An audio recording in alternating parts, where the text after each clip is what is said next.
ভারতীয় সংবিধানের প্রস্তাবনা কী দিয়ে শুরু হয়? অ্যান্সার অপশন সি, আমরা ভারতের জনগণ। নেক্সট, ভারতীয় সংবিধানের কোন অনুচ্ছেদে অস্পৃশ্যতা বিলোপ করা হয়েছে? অ্যান্সার অপশন সি, ধারা 17। নেক্সট, ভারতীয় সংবিধান কার্যকর হয় কোন তারিখে? অ্যান্সার অপশন বি, 26শে জানুয়ারি 1950। নেক্সট, ভারতীয় সংবিধানে কয়টি অংশ রয়েছে? অ্যান্সার অপশন বি, 22টি। নেক্সট, ভারতীয় সংবিধানের চূড়ান্ত ব্যাখ্যাকারী কে? অ্যান্সার অপশন সি, ভারতের সুপ্রিম কোর্ট।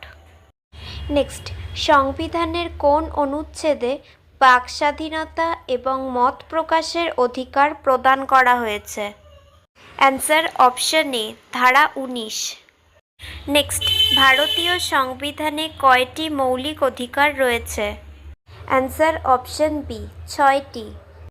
নেক্সট, কোন অনুচ্ছেদে রাষ্ট্রীয় নীতির নির্দেশমূলক নীতিমালা সম্পর্কে আলোচনা করা হয়েছে? অ্যান্সার অপশন এ, ধারা 36 থেকে 51। নেক্সট, গণপরিষদের প্রথম চেয়ারম্যান কে ছিলেন? অ্যান্সার অপশন সি, সচ্চিদানন্দ সিনহা।